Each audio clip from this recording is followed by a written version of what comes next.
Assalamu alaikum everyone and welcome back to SHIB update for Sunday 23 of October.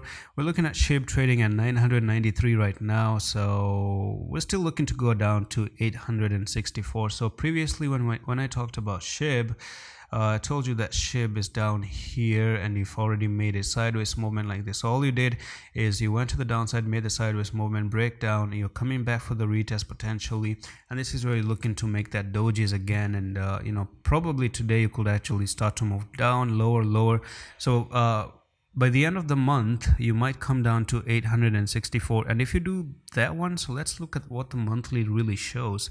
So you can see the monthly is not as good as you think it is. Okay, the monthly is trouble for SHIB right now, and if you do come down here, that's a little bit of a problem as well. But what I look at the monthly is nothing more than a flag. So you do have a bear flag right there, and you take the top to the bottom of that flag, and you're looking for a technical target of SHIB to come down to 410, and this is where I would love to buy long term. I'm already invested in some of the SHIB when it was down at this level. I took an entry down at 800 when it previously came down, and I didn't cash out.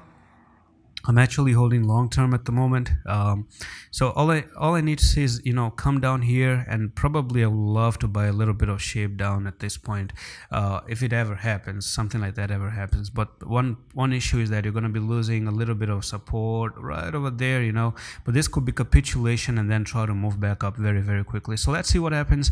Long term, we're still ugly. Long term, we're looking for a big massive drop down to nearly like 58%, 57% to the downside based on a monthly time frame. So you could actually be down there by December, by January. It's a monthly time frame. It's going to take a lot of time, but the near target in the shorter time frame is 864. That's pretty much it for this quick one. I'm going to see you the next one. Allah Hafiz.